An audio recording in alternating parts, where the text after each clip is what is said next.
It's Philosophy Talk. We are encouraging our readers, you, to read a banned book this week. Is removing controversial books from school libraries the same as banning them? Who decides what books count as controversial? Well, a Virginia woman is doing all she can to remove 6 books from Virginia Beach schools, including Toni Morrison's The Bluest, which this fool admits she hasn't read. Does it really matter if I can't get a book from my school's library if I can have it delivered to my house tomorrow? There's often a run on these banned books when controversy leads to curiosity. Ever since Wentzville schools removed The Bluest from their shelves, some local bookstores tell us they've had a hard time keeping copies on their shelves because of the high demand. Is banning a book the last step before burning it? It's our annual summer reading list. The Banned Books Edition. Coming up on Philosophy Talk.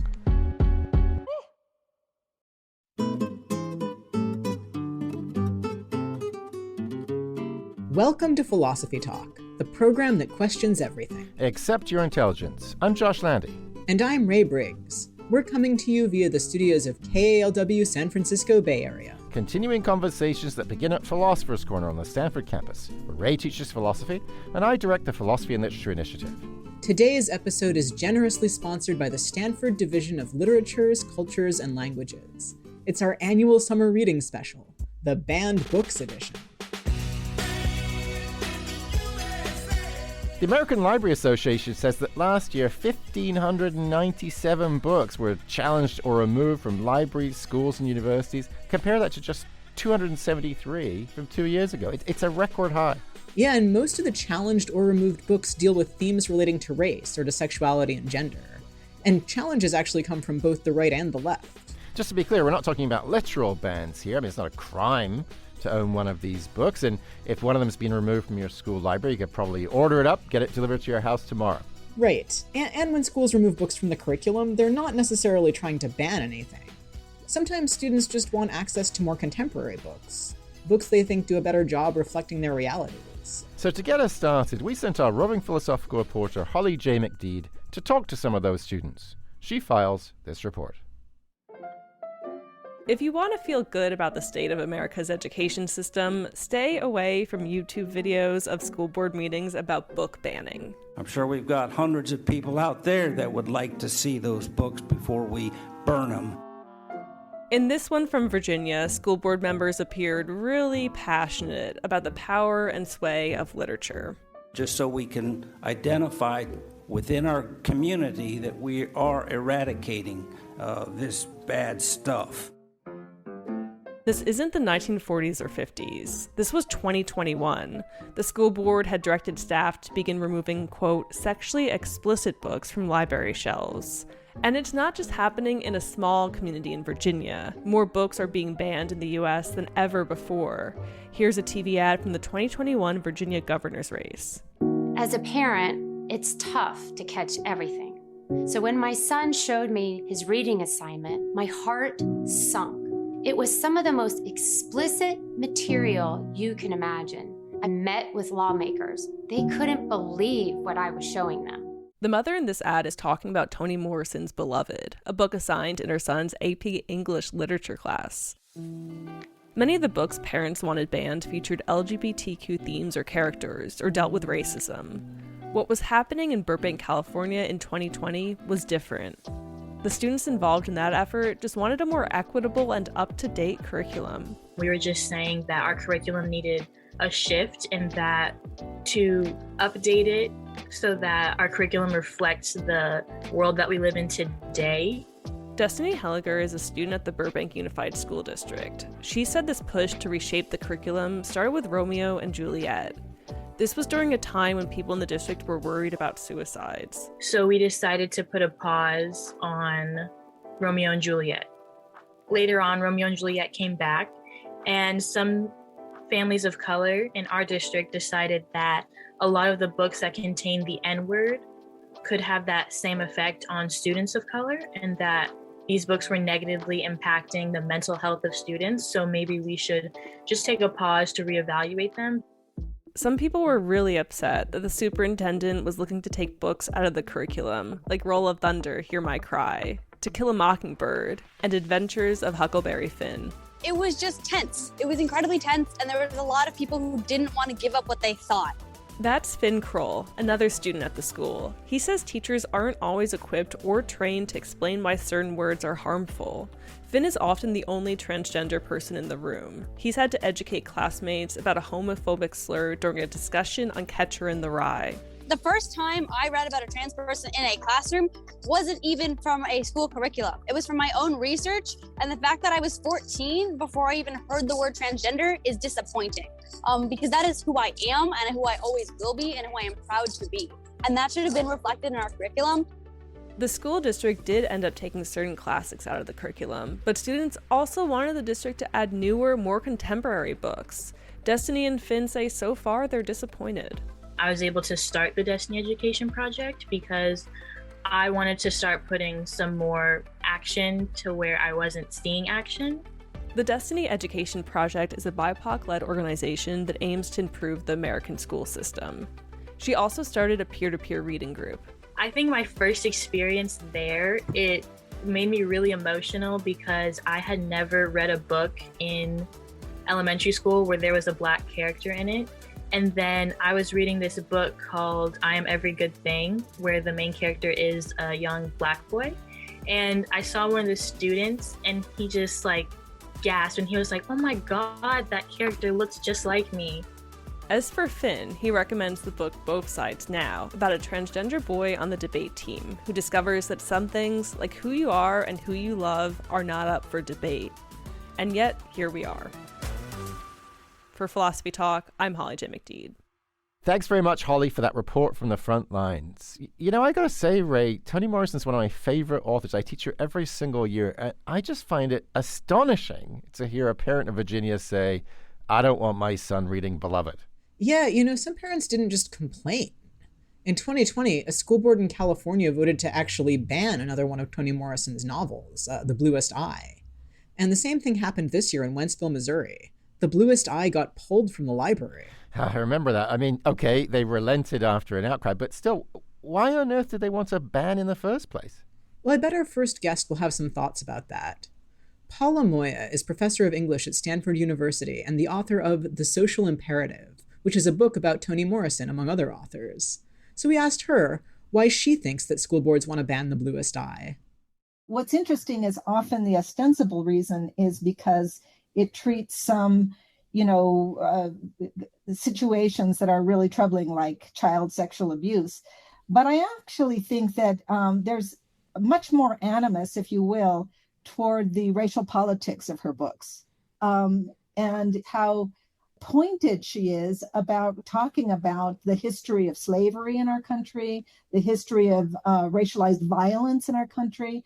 And so I can imagine that if I held some of that ideology myself, I wouldn't really want my children reading it because it might teach them something different than what I believed.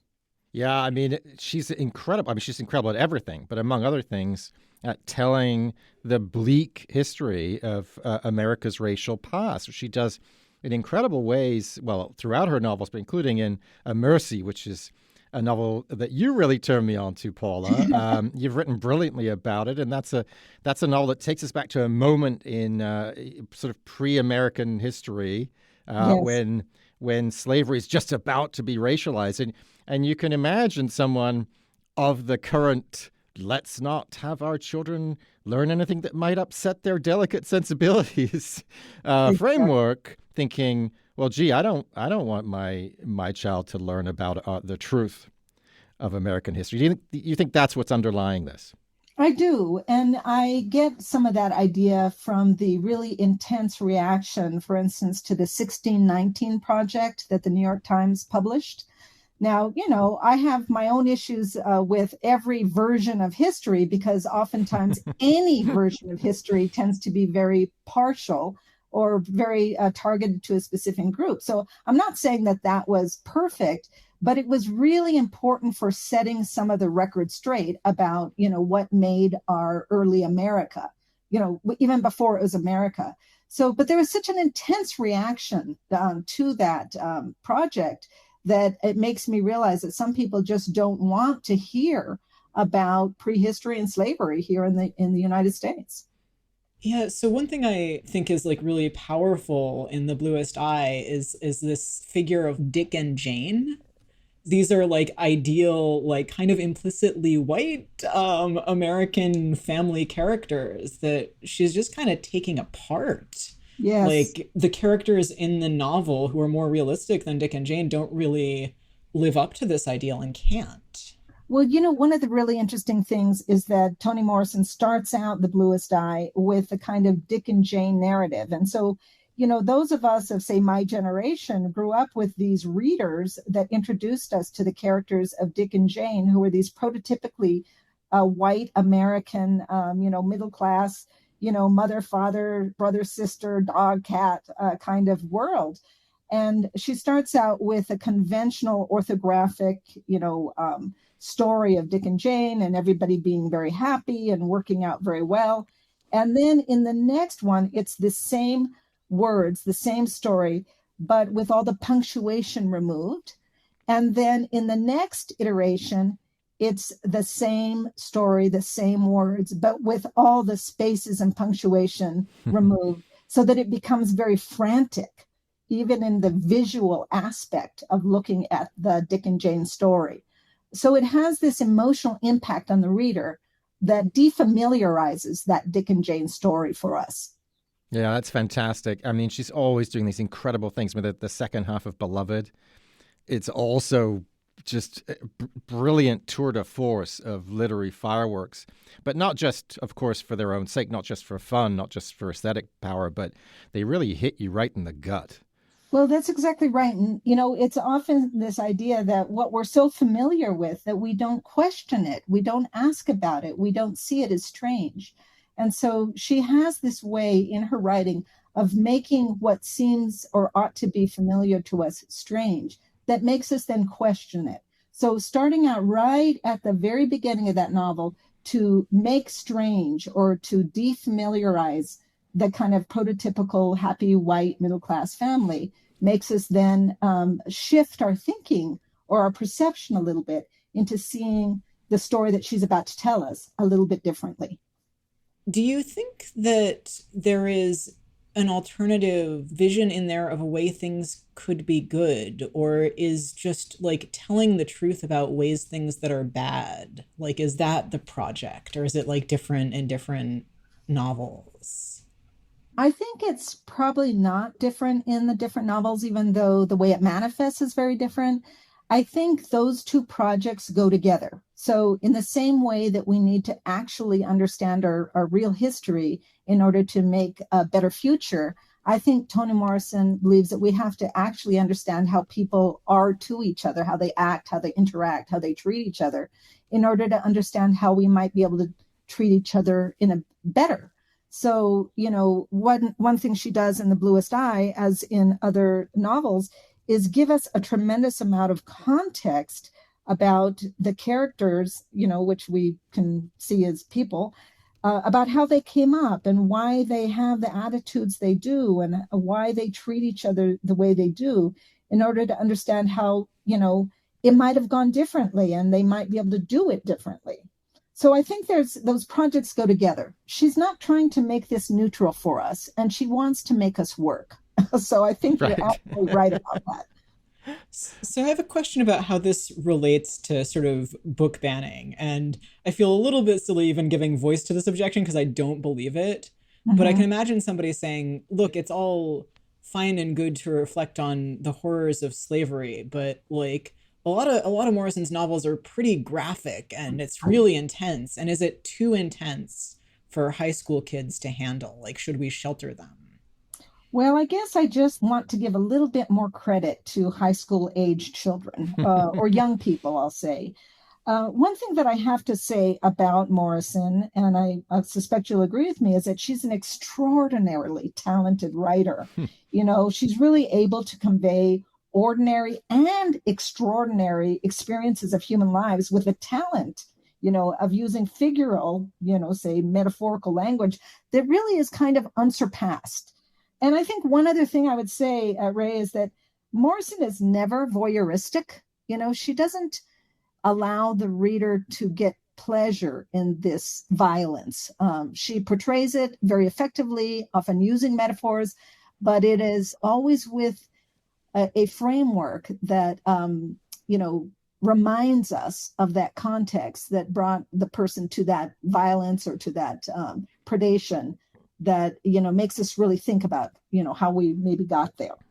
Yeah, and to my mind, that's exactly why high school kids should be reading Morrison. I mean, I'm not talking about, obviously, very young kids who are, right? But, towards the end of high school, 16, 17 years old, these are fantastic books, not just as an entry into history and politics and really important questions that are still very much alive today, but also for just stretching your mind. I mean, these are tour de force novels that show you what a novel can be.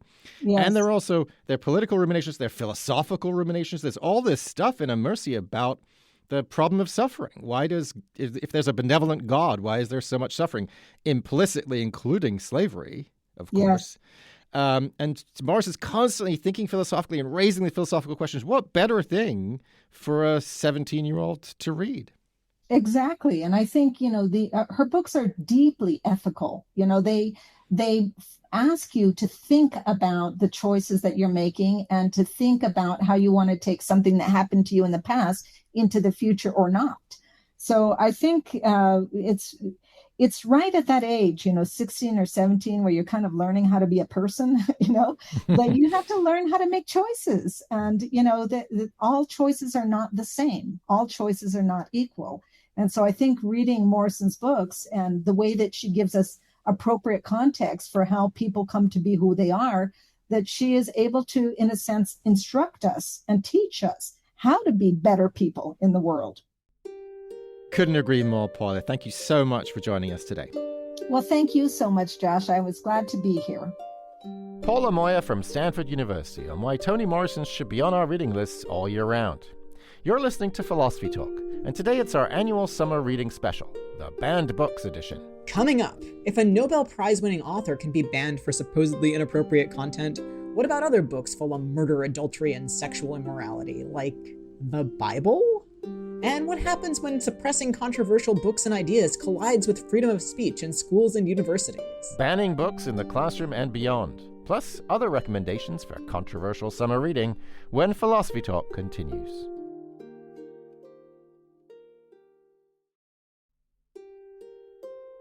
My name's Tim Smith, and the book that I'm nominating is Dr. Zhivago by Boris Pasternak. It was banned for about 20 years, a little bit more. At the time, anybody who criticized Stalin could be put to death or sent to Siberia. It has that in it. It has criticism of Marxism in short little paragraphs here and there by different characters. It criticizes collectivization, which is what was going on in the Ukraine that created the Russian-speaking population there. They collectivized the agriculture there and sent out some of the Ukrainian farmers. Reading this book, you really see the chaos. Nikita Khrushchev, he's the one who took over after Stalin, and that he himself was deposed or, left power. And then he actually read the book. And when he read the book, he regretted, supposedly, banning it. So it's not a great book. It's not, character development is kind of off. The morality is a little off, but it's the chaos of the times and the pictures and the little vignettes in it that really bring it home. This is Paul calling from Berkeley. And the book I wanted to suggest is called How the World Really Works. The author is Václav Smil. He discusses the basics of how our modern world civilization is held together by relatively few major components. And he describes how these interact with climate change and also with the human population. And I have been fascinated by the population question ever since I was a kid, which is a long time ago. And there seems to be this tendency on everybody's part to think it just doesn't matter. But this viewpoint ignores the fact that there is some limit to the population somewhere.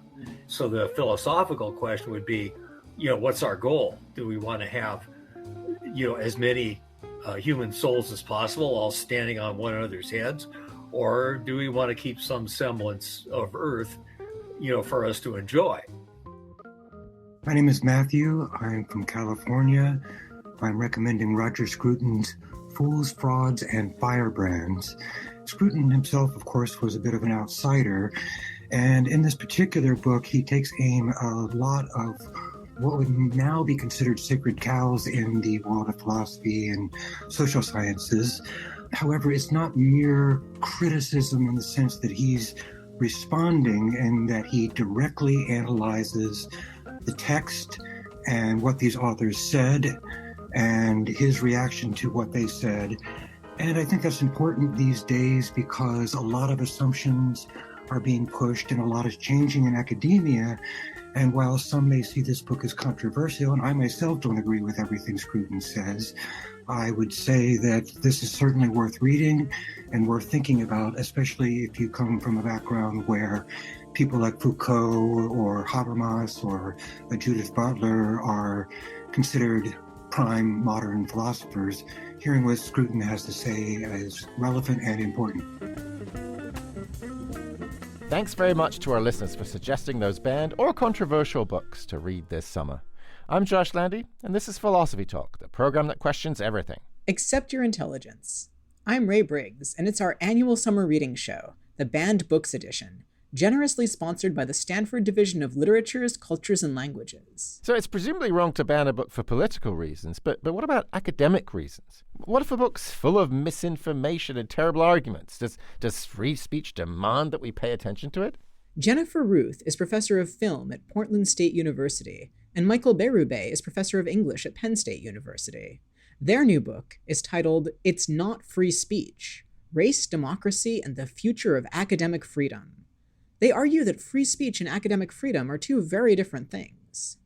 Academic freedom technically is the protections for research, teaching, and extramural, by which we mean like social media speech, intramural, by which we mean speaking within the organization, so faculty speaking to administrators about the organization of the university, protections for that kind of work. And that's a collective, whereas free speech, First Amendment, is very much an individual-based right. Academic freedom is a collectively regulated and governed right. And the sort of foundational organization, American Association of University Professors, they organized because faculty were getting fired by administrators whose wives didn't like something that a professor said, and all kinds of crazy reasons that had nothing to do with whether the professor's work was intellectually legitimate or not.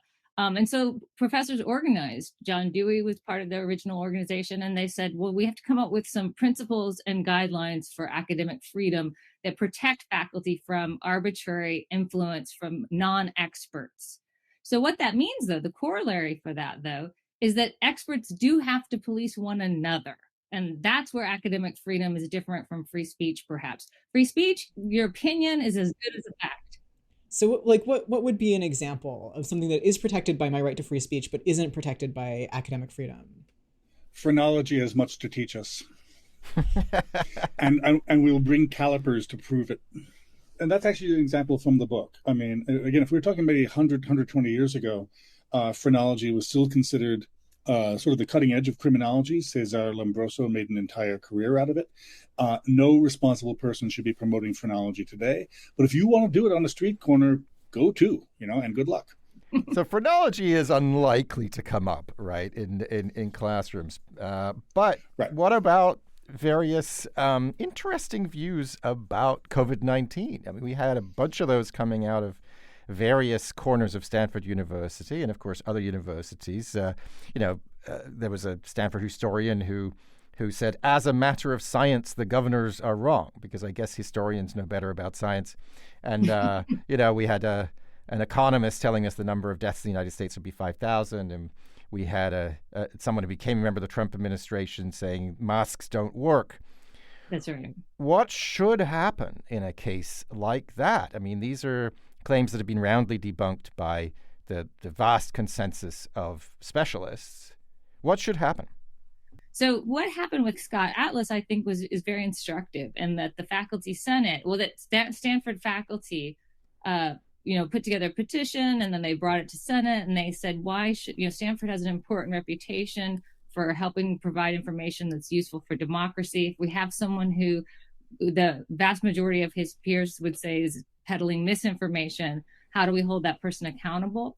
And it's extremely hard. And that's partly why we wrote the book, because we're arguing that some of the old or traditional ways of capturing someone who is sort of destructively peddling misinformation under the guise of academic authority would have been weeded out. We don't have a lot of those protections anymore for two reasons. One is that we've vastly gone down the road of hiring off the tenure track, which means that the whole sort of vetting procedures where your peers evaluate your work and decide whether or not you deserve tenure, which is what gives you academic freedom, essentially. Many faculty don't go through that process. And then, of course, there are faculty who have tenure who are nonetheless spreading misinformation that a university and a whole discipline or field may feel is very, very destructive and problematic. So that's why we came up with the idea of an academic freedom committee, where people could return to the original sort of, we have to police one another in order to maintain the kind of high levels of job security that tenure provides. It comes with a responsibility to be fact-checking one another, essentially. Yeah. In fact, we have an extended rant. We condensed it for an essay in the New Republic 2 months ago. But one of our chapters opens up by going after a really regrettable 1994 statement put out by the AAUP, by the American Association of University Professors. And it was a response to speech codes. It was a response to the so-called political correctness scare of the early 90s. There's one passage in there that says, a university charts a perilous path if it starts distinguishing high value from low value speech.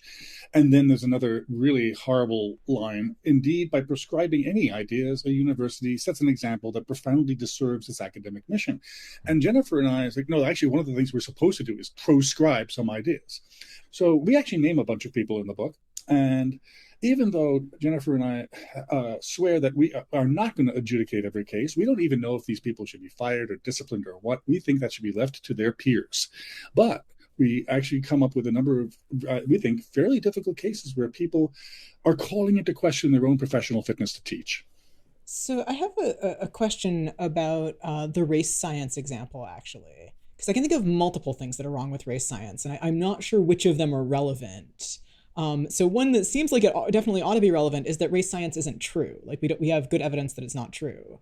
Another one is that it's bigoted. It's like politically bad. Another one that a lot of people sort of mention is that it's offensive. And another one is that it's potentially harmful. And those seem like separate features. Which of them are relevant? Which of them are most relevant to whether it's first? Yes. Yeah, no, we make a point of not going anywhere near the second, third, and fourth rationales. I mean, we believe it is bigoted, it is harmful, but we're not going to make that case because it allows someone like a law professor at Penn, University of Penn, when Amy Wax was told that her really crazy versions of race science as applied to immigration, when she was told that this was hurtful and damaging, she was like, yeah, the truth hurts. Suck it up, buttercup. You're leaving people, you're giving these trolls a slam dunk answer by going right to the harm question. Now, having said that, one of the founding texts of critical race theory in the early 90s was called Words That Wound. And a lot of argument from minority scholars was that these kinds of arguments, these kinds of slurs are profoundly damaging. We don't doubt that they are. We're not in a really great position as white people to make that case, sort of to ventriloquize it. We think the really important argument to be made with academic freedom is that these various offshoots of race science have no intellectual legitimacy whatsoever and should be moved over to the phrenology side of the table. So Michael answered the question really clearly in terms of it's a question of fitness. It's not a question of harm or necessarily even a question of whether it's destructive of the democracy that academic freedom is supposed to ultimately be in service of. But this question of unfitness is what's key, because there's a surge to ban history of America, the 1619 Project, et cetera, because it makes us uncomfortable or it's a divisive concept. And that's fundamentally wrong. And fundamentally, they're using free speech to attack academic freedom, you might say. It's not so much that Nicole Hannah-Jones should have her free speech rights to teach about 1619 at Howard if she wants. It's her academic freedom to do so, because this is stuff that's been vetted by her peers. She has prizes for this work. So they're attacking academic freedom when they go after our history. You're listening to Philosophy Talk. It's our annual summer reading special. And we're talking to Jennifer Ruth and Michael Bérubé, co-authors of It's Not Free Speech, Race, Democracy, and the Future of Academic Freedom. So I have a question in a slightly different direction about which speech is protected by academic freedom. You said at the beginning, I can go stand on a street corner and yell about whatever nonsense I want, and that's not a matter of academic freedom. But when I'm in the classroom, it's protected by academic freedom. What if I'm like posting on my blog, yes. like under my professor identity? Mm-hmm. We have a whole chapter on that for those who really want to get into the weeds, because it's incredibly complicated. If I can boil it down to a single, very long bumper sticker, it would go like this. When you're speaking in social media, you have more protection for saying things about which you know nothing than about speaking from your area of expertise. So in other words, if I want to mouth off about, I don't know whatever sports thing, or if I want to actually suggest that the movie Apollo 18 was not in fact fiction, it was a documentary and people are covering it up, okay, I'm a nut. But I have no expertise in this area. I'm just mouthing off. If I start doing things, I work, among other things, in disability studies. If I start going back and saying, there were certain advantages to involuntary sterilization of the so-called feeble-minded, now I'm calling into question my fitness to teach anything, let alone disability studies. So the relationship of extramural speech, speech in social media, speech on a street corner, to academic freedom is really, really complicated. We have, in this country, made it that way because we've decided to include extramural speech as part of academic freedom. Some traditions do not. Most European traditions do not. They leave extramural speech to the protection or lack of protection by the state. We decided that it's part of the armature of academic freedom to give academics as much latitude as possible, even when they're not in the classroom.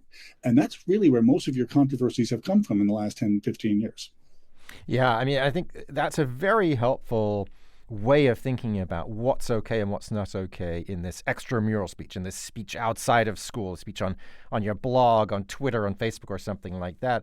It's not just false, it's not just dangerous, but it shows you shouldn't be allowed in the classroom. You don't have what it takes. You don't have the chops, right? You've lost your ability to separate the true from the false. But there's another really interesting sort of aspect of the world of social media, which is that it really seems to be disproving this old notion I think we all get from John Stuart Mill, who has a lot to be said for him, but that really the best discourse environment is one in which everyone gets a voice.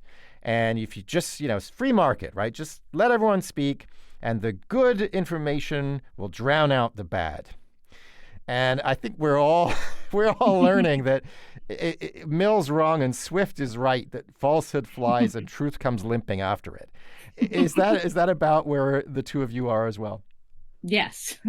We take Justice Brandeis's famous line, sunlight is the best disinfectant. And we're like, Ulrich Baer has a really interesting argument in his book, What Snowflakes Get Right, that between 1977 in Skokie, Illinois, and 2017 in Charlottesville, Virginia, maybe tolerating and defending Nazis didn't make them go away, and maybe sunlight is good for Nazis because it makes them grow, and maybe bleach, we think, would be a better disinfectant.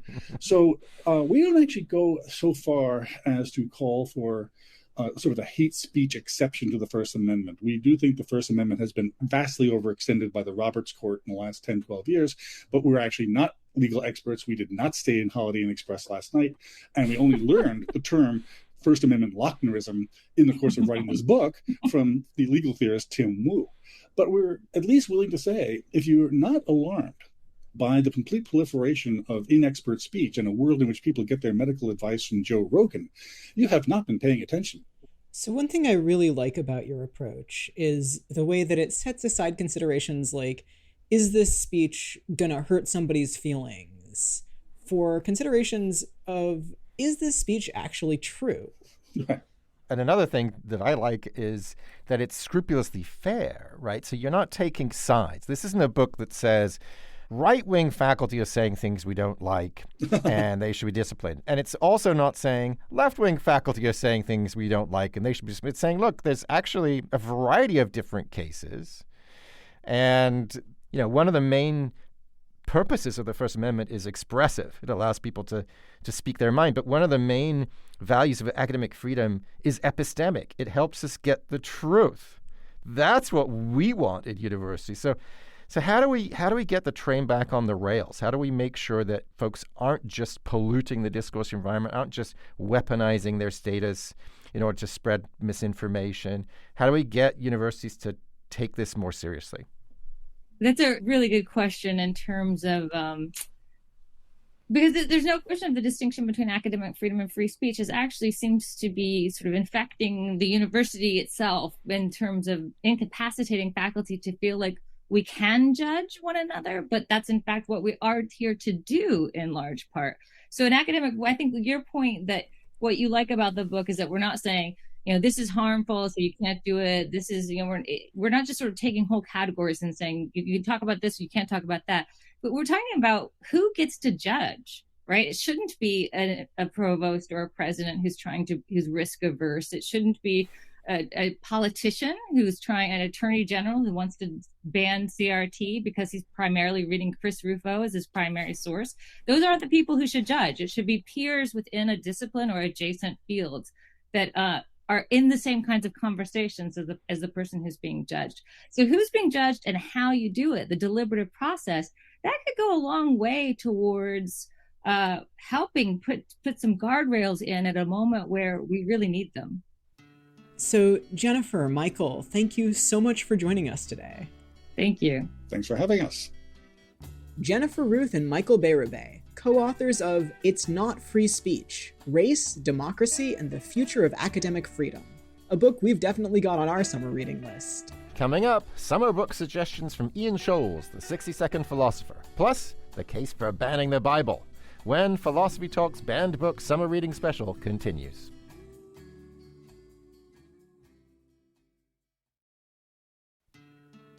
You're listening to Philosophy Talk's annual summer reading list, the Banned Books Edition, generously sponsored by the Stanford Division of Literatures, Cultures, and Languages. I'm Josh Landy. And I'm Ray Briggs. We're thinking about thoughtful and controversial books that some people say other people shouldn't read. Over in Florida, they just passed a bill allowing parents to challenge books taught in schools, anything with material some parent happens to find disturbing.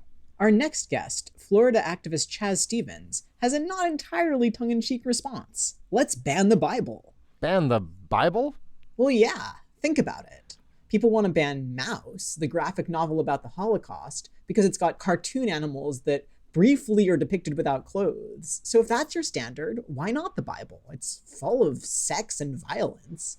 There's even an episode where an innocent woman is murdered and cut into 12 pieces so that the pieces can be sent to the tribes. That's pretty disturbing, Ray. But still, I mean, Exodus. Think about Exodus. That was used by abolitionists as part of their argument against slavery. Think of Martin Luther King's mountaintop speech. Yeah, sure. But you look ahead a few books in the Bible and you're going to find servants, obey your masters.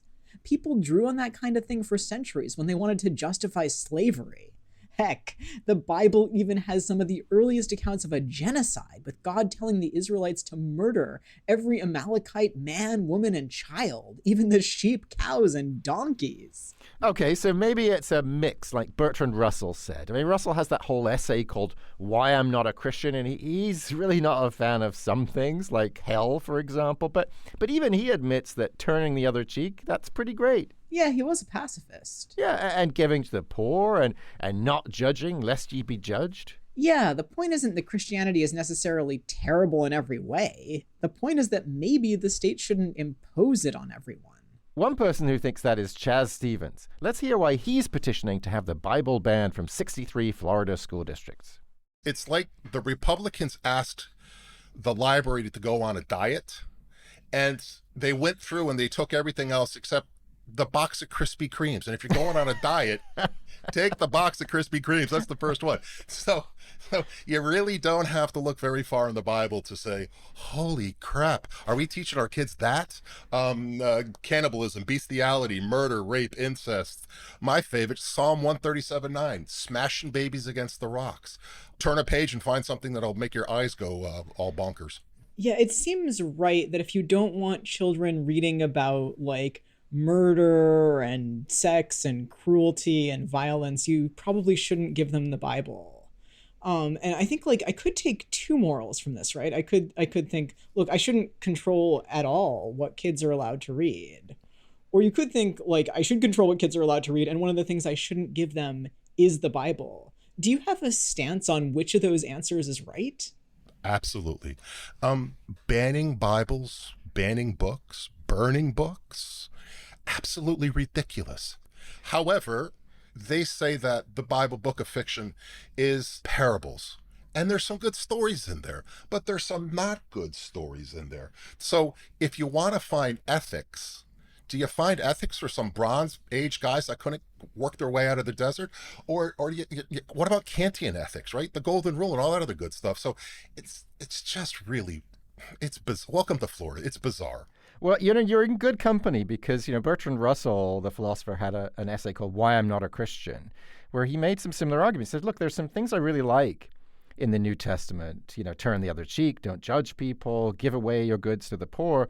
But he said the whole notion of an afterlife of eternal punishments, he said that's a doctrine of cruelty. And he said for him, it's a kind of a mixed bag where, you might get some good lessons for life out of it, but if you're not careful, you might be steered on a kind of dangerous path. But the thing I love most about what you're doing to your campaign is really exposing hypocrisy. Indeed. My education, my undergrad and graduate degrees in mathematics. So I have a track record back in the day of empowering hypocrisy. In the state of Florida, I watched the local city commission meeting have an invocation, and they said the word Jesus Christ 23 times in 2 minutes. And I thought, listen, I'm just there to get my doc approved. I'm not here in Sunday school. So I had this little campaign called Satan or Silence, 14th Amendment. You got to let me go in, guys. As a Satanist, I'm an atheist. I don't believe in any of that stuff. And 5 local cities here in South Florida, in Broward County, one in Palm Beach, said, no, we're just going to, take our ball and go home. Okay, so that's the same thing with this Bible thing. I expect to lose. I expect to be told 63 times that take off in all sorts of different ways. But I hope that they give me a fair shake. I think in Broward County, I got a little carried away in Broward County. Not only did I ask for the Bible to be rejected, I also asked for the dictionary, the Oxford English Dictionary to be rejected. And I asked for the top 10 Fox News Channel books. And then I thought to myself, because I'm a nerd, I'm in IT, right? And I have friends that are school teachers, and I think the world of them. I spent a lot of time in college. I said to them, so is there such thing as a library these days? And they said, no, not really. There's some books, and there's some old beat up computers that we had, desktops that the kids beat up over the years. But what the school provides is online access. And there's carts that go around with laptops, and grab the laptop and then Google your way to do that. Well, I guarantee you little Jimmy in 11th grade isn't able to go see the latest Jugs magazine on the school laptop. And the same way that if they're going to prevent kids from seeing pornography, they need to see, if they agree that the Bible is horrible, they need to block access to that. That's what I'm shooting for. It's not actually the physical book, because there's probably not going to be a Bible in the local here in Deerfield Beach library, but there's going to be online access to that. And if they can block Playboy magazine, they can block the Bible. They can block the dictionary. I love this device of asking to ban the dictionary, because I think it exposes this like really common way of thinking that like if there is information about an unpleasant or horrifying thing that happened, children shouldn't be exposed to it. And I think that you see this in like a lot of attempts to ban like so-called critical race theory, seem like attempts to ban talking about horrible racist things that have happened in the US. And that seems kind of wrong-headed, that like if a bad thing happened, you shouldn't talk about that. Is that like informing your approach at all here? When I came up with artwork, I have this artwork, it's called Not in the Bible. I'm an artist. It's beautiful. It's literally, and I imagine what a smash baby against the rock is, Psalm 137:9.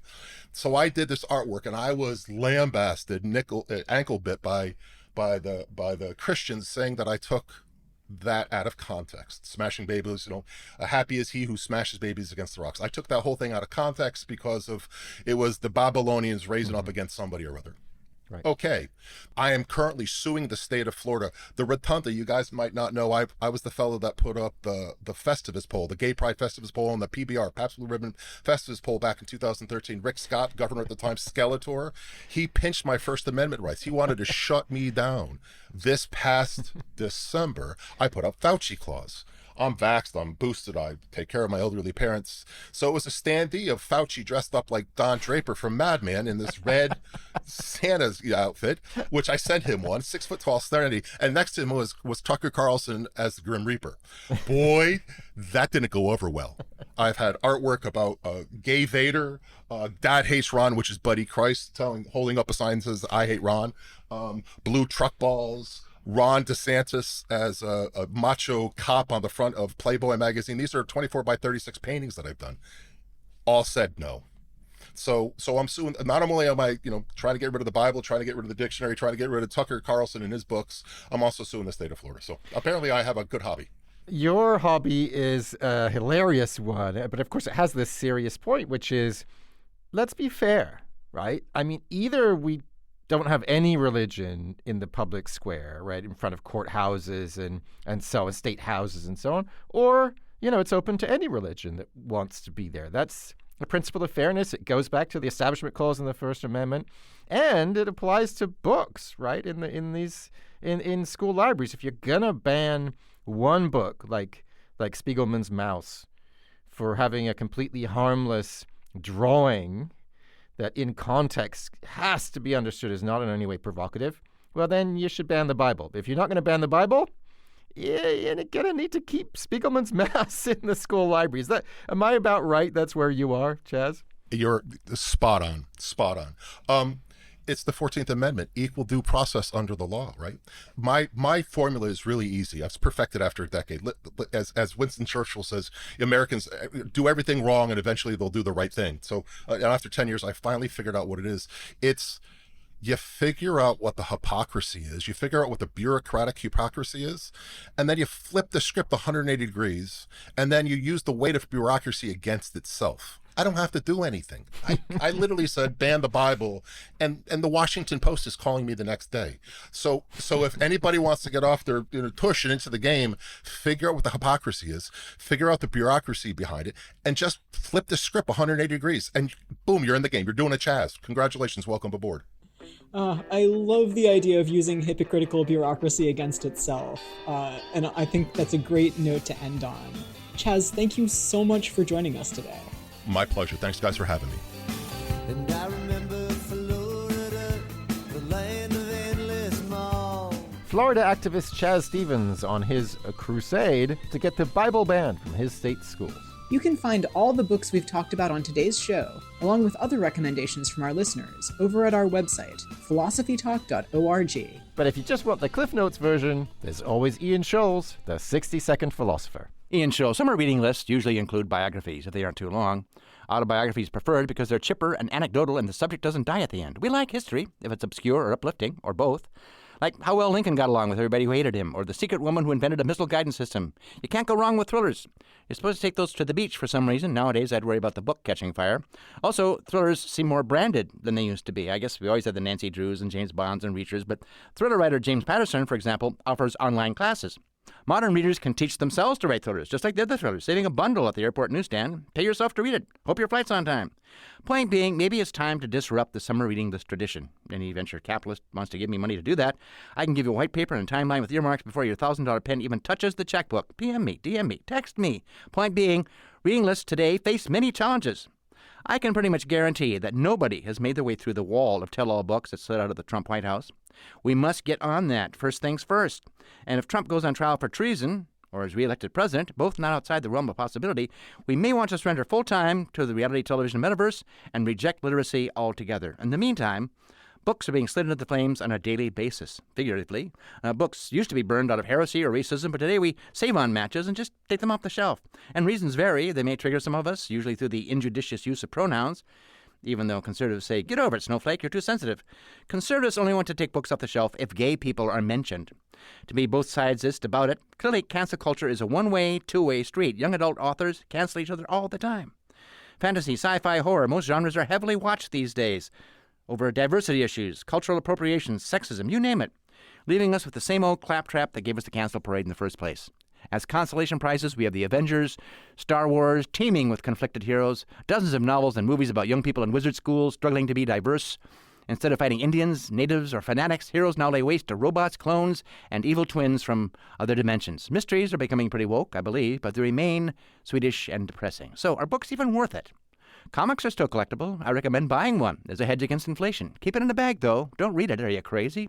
And if you buy action figures with it, keep them in the original packaging until America's mood swings, which means we'll be looking back with nostalgia at these times for some damn reason, making your comic even more valuable. Oh, what to read right now? Well, why not check out Bad Boy of Music, the 1945 memoir of George Antheil. He was a composer, surrealist, futurist, wrote movie music, operas, worked on a missile guidance system with Hedy Lamarr. Settle down with that. Remind yourself that we once had a culture. Kind of. Well, we still have an action figure in a bag, so that's something, not cryptocurrency. If the bottom drops out of cryptocurrency, you got nothing. But if the bottom drops out of your bag, you still have a plastic minifig elf lord. Worthless, because it's not in the original packaging, but very, very real. I gotta go.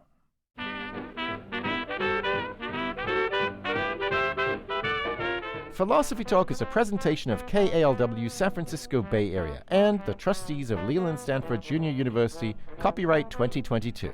Our executive producer is Ben Trefny. The senior producer is Devin Strolovich. Laura McGuire is our director of research. Thanks also to Merle Kessler and Angela Johnston.